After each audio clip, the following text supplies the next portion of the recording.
Olá, pessoal! Essa é mais uma aula de geografia e o tema é povos tradicionais e a luta pelo território.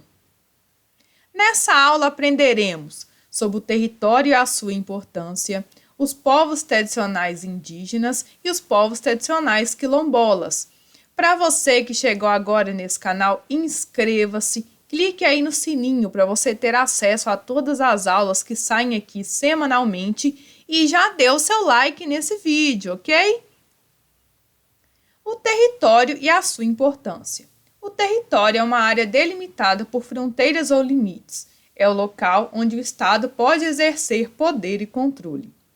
As fronteiras estabelecem o início e o término da dominação de cada Estado. Há uma crescente difusão das ideias relacionadas à globalização e ao fim dos territórios. Então, aquele conceito tradicional do território, que é formado por fronteiras e limites, do qual o governo realiza o poder e o controle, está aí, né? E nós temos também hoje uma certa mudança desse conceito de território, porque a globalização modificou muito o mundo. Então, hoje nós temos uma influência de vários países sobre os demais. Então, será que existe mesmo essa estrutura fechada de um território, de algo delimitado por fronteiras, ou estaríamos aí quase que num território global? Por isso tem essa ideia aí do fim dos territórios, dessas áreas tradicionalmente delimitadas. A desterritorialização é o movimento de saída de um povo do território originário. Então, a partir do conceito de território, surgiram outros conceitos, como desterritorialização e reterritorialização. Os nomes são grandes, difíceis, né?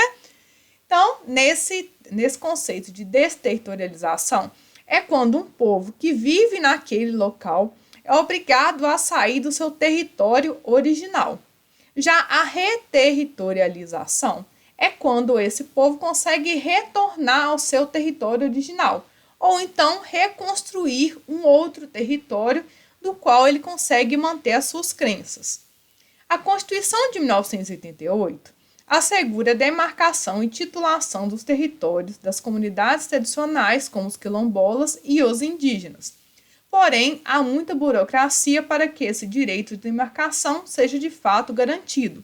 Como nós já vimos na imagem anterior aqui do início dos slides, né, os indígenas segurando a Constituição de 88, porque a Constituição ela assegura a esses povos que eles tenham suas terras demarcadas.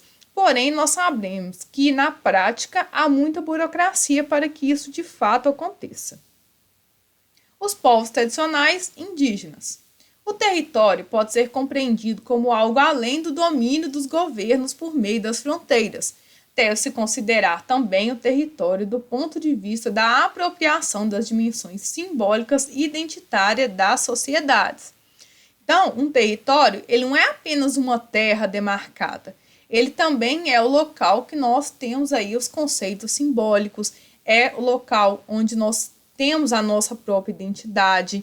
Então, naquele território, nós temos determinadas coisas que significam a nossa cultura.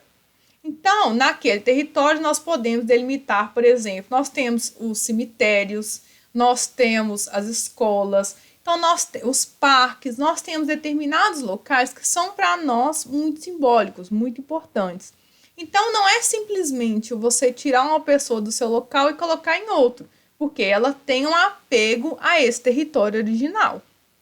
Diante disso, algumas comunidades indígenas vêm reivindicando o reconhecimento e o poder de gerenciar seus próprios territórios por meio da demarcação de reservas, com o objetivo de promover a manutenção dos traços culturais e garantir a sobrevivência desses povos.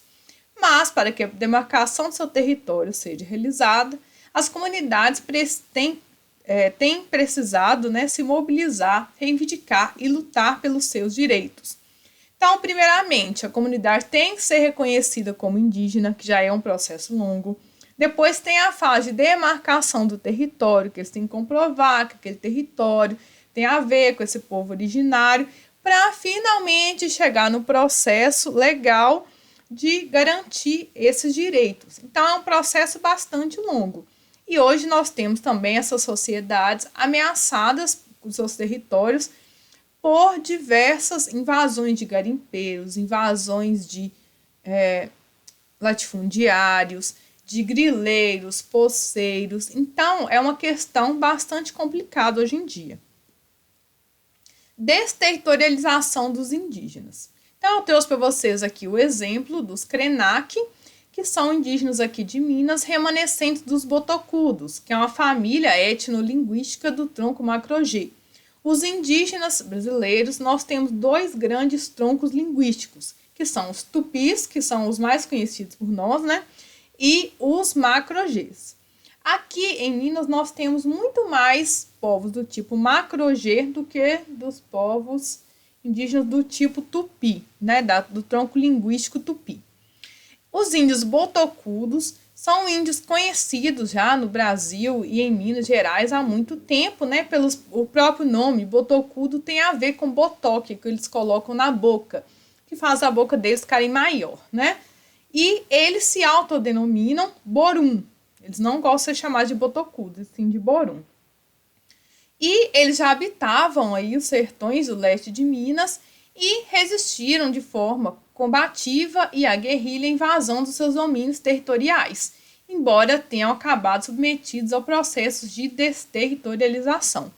Então, pelo aquilo que a gente aprende na história, os tupis, que seriam os índios que estão na maioria na área litorânea, eles tiveram uma certa familiaridade, uma certa aceitação da chegada dos portugueses.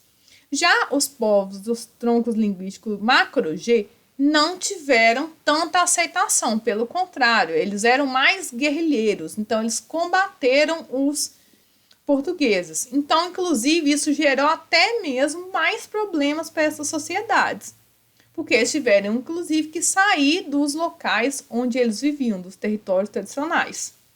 Como, por exemplo, os Krenak, que são descendentes desses Macro-G antigos, que são os botocudos. Hoje, diversos povos tradicionais, como indígenas e os quilombolas, vivenciam uma luta pelo reconhecimento e demarcação de terras. Povos tradicionais quilombolas. Formados por comunidades rurais e urbanas, os remanescentes dos quilombos vivenciam também uma luta pela demarcação e reconhecimento de suas terras, marcada por uma resistência histórica. A Constituição de 1988 vem mais uma vez garantir a valorização e a proteção da identidade étnica dessas comunidades tradicionais, assegurando-lhes o direito à propriedade de suas terras. No entanto, há um longo processo para comprovação para a legitimação das comunidades e populações tradicionais, para que efetivamente sejam regularizadas as suas propriedades, considerando as especificidades de cada um. Então, nós temos aqui dois mapas das comunidades quilombolas em Minas Gerais. Olha a quantidade de comunidades, das quais várias nós nem temos conhecimento. E aqui eu trouxe um mapa dos municípios das comunidades quilombolas do Vale do Jequitinhonha, que é uma área norte aí de Minas. Que nós temos aqui, olha, essa bolinha maior, que é de 10 a 25. Então, olha aqui a quantidade de 10 a 25 comunidades nessas bolinhas maiores e nas bolinhas menores de 1 a 2. Então, nós temos a maior parte aí dos municípios dessa região do Vale de Jequitinhonha, que nós temos os municípios de Diamantina, de Pedra Azul, de Almenara, né, Araçuaí. Nós temos essas áreas aqui. Capelinha, que é essa azul, que tem determinada quantidade de comunidades quilombolas. Então, um exemplo dessas comunidades quilombolas é na área do Vale do Alto Jequitinhonha, na área nordeste de Minas. Podem ser citadas as comunidades Alto dos Bois, Córrego do Engenho e Barra do Capão, situadas no município de Angelândia. Elas formam comunidades oficialmente reconhecidas em 2010 como quilombolas pela Fundação Palmares. Então, a Fundação Palmares é um órgão do Ministério da Cultura que dá o reconhecimento, considera o reconhecimento dessas comunidades quilombolas. E o que faz uma comunidade ser quilombola? Como que ela comprova isso? Uma das coisas mais importantes são os sítios arqueológicos, os sítios históricos. Um exemplo disso é a Fazenda Alto dos Bois, que é essa imagem que nós temos aqui ao lado, cujo ao entorno dela domiciliam várias comunidades quilombolas, e ela é repleta de traços históricos e culturais dessa fase dos quilombos antigos. Desculpa, pessoal, o título aqui está errado, tá? Comunidade Negra Arturos. Vivem em Contagem, Minas Gerais, e são reconhecidos como patrimônio imaterial de Minas Gerais. Eles são descendentes de negros e chegaram ao Brasil por meio do navio negreiro oriundo de Angola. O nome da comunidade refere-se ao fato da grande descendência de um desses negros, Arthur Camilo Silvério. Então, Arturos vem dos descendentes de Arthur. Entre as celebrações dos Arturos, destaca-se o batuque, reconhecido como forma de expressão artística pelo Ministério da Cultura. Também realizam folia de reis, festa da abolição da escravatura e o congado. Então, aqui ao lado nós temos uma imagem de uma das festas realizadas por eles, e eles vivem na região de Contagem, então uma área bem central de Minas. Então, é isso, pessoal. Obrigado por terem ficado até o final da aula. Dê aí o seu joinha, dê aí o seu like e até a próxima. Tchau, tchau!